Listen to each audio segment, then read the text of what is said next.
और ये कहा जा रहा है सेलिंग के बाद अपने फैग एंड की तरफ बढ़ रहे हैं। फिंगर्स क्रॉस्ड, हो सकता है अगले हफ्ते ऑनवर्ड थोड़ा बहुत मूड सुधरे अगर वो वाकई सेलिंग, एग्रेसिव सेलिंग अगर ईज ऑफ हो रही है तो। लेकिन जरा निफ्टी का इस हफ्ते की चाल लेकर आइएगा। मंडे को बढ़िया 240 241 पॉइंट्स की दरअसल रैली थी मंडे को। उसके बाद बैक टू बैक तीनों दिन, ट्यूसडे वेडनेसडे थर्सडे, निफ्टी दिखाइए प्लीज, ट्यूसडे वेडनेसडे थर्सडे तीनों दिन दबाव के साथ कामकाज। वो बार्स अगर हो या चारों दिन का निफ्टी हो तो दिखाइएगा। 241 पॉइंट्स निफ्टी ने गेन किए थे मंडे को, इन तीनों दिन में 242 पॉइंट्स गवा दिए। तो नेट नेट इस हफ्ते महज 1 पॉइंट का दबाव, ना कमाया ना गवाया, बस पूरे हफ्ते मूड बिगाड़ा है हमने और कुछ नहीं। ये रहा इस हफ्ते की अब तक की चाल। और कल का ट्रेडिंग सेशन, वो दिसंबर के लोज वायलेट हुए, वो स्विंग लोज जो दिसंबर के थे वायलेट होते हुए नजर आए। 17,760 के हमने लेवल्स देखे, पर वहां से फिर एक एक्सपायरी का दिन था, कह लीजिए एक अच्छी रिकवरी फिर फाइनली बनती हुई नजर आई।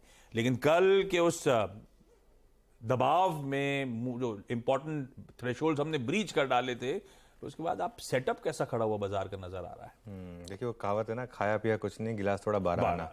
ये इस हफ्ते वही हुआ है कि डिस्कशन इतनी कर ली हमने। सोच रहा था कि रोज सुबह आके इतना ज्ञान चर्चा चल रही हो, कुछ नहीं रहा। रोज सुबह हम आके इतनी चीजें बोल रहे हैं, आज सुबह हम खुल रहे हैं इस वीक क्या किया, 1 पॉइंट नीचे। मतलब सुबह ग्राफिक बनाने में मुझे एक बार लग रहा था कि क्या लिखूं मतलब इसमें मार्केट में, लेकिन यही मार्केट है। और इसीलिए देखिए एक इंट्राडे वोलेटिलिटी को अगर आप झेल सकते हैं, और जो कुछ ऑप्शन राइटर्स झेलते हैं, और अगर आप मंथली ऑप्शन जो जिसने बेचे होंगे वो, उसके लिए तो ये मार्केट परफेक्ट मार्केट है, क्योंकि इंट्राडे में बहुत वोलेटिलिटी होती है लेकिन ओवरऑल मार्केट कुछ नहीं कर रहा, रेंज में ही है। सेटअप समझ लेते हैं आशीष। सेटअप में कल बहुत इंटरेस्टिंग चीज हुई है। कल साल के में पहला ऐसा मौका आया जिसमें एफआईआई की सेलिंग से ज्यादा डीआई की बाइंग है। अभी तक हम डिस्कस कर रहे थे कि एफआईआई की सेलिंग है लेकिन डीआई उसको मैच नहीं कर रहे हैं। कल डीआईज ने बोला कि ये मार्केट में बहुत इंपॉर्टेंट लेवल्स आ गए हैं, यहाँ से और गिरना नहीं चाहिए। वो कल का जो लो था बहुत सैक्रोसैंक्ट था, तो वहाँ से वो बाइंग आई और 2128 करोड़ की वहाँ बाइंग आई और एफआईआई की सेलिंग थी ही। सेटअप के हिसाब से मैं आज इंडेक्स के लेवल डिस्कस करूंगा, उसके बाद फिर हम जब निफ्टी की स्ट्रैटेजी डिस्कस करेंगे। तो निफ्टी ने लोअर हाई बनाया है।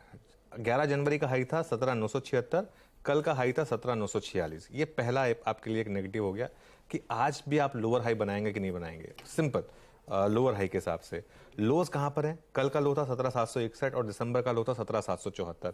अब कहने को आप कह सकते हैं, अगर आप वो बाल की खाल उधेड़ना चाहते हैं, कि आपने ब्रीच कर दिया, लेकिन ठीक है बचा लिया आपने, एक मोटा बचा लिया आपने, क्लोजिंग पे तो बचा ही लिया।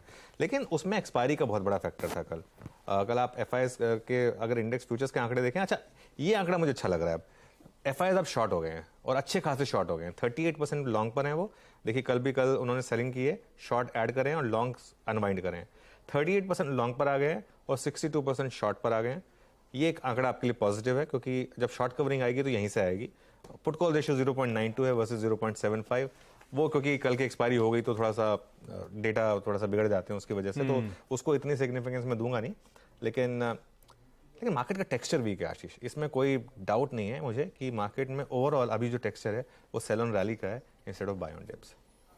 सेल ऑन रैलीज का टेक्सचर है, हर उछाल में बिकवाली करने का मन है, ये टेक्सचर इस समय बाजार का समझ पड़ता है। अच्छा तवर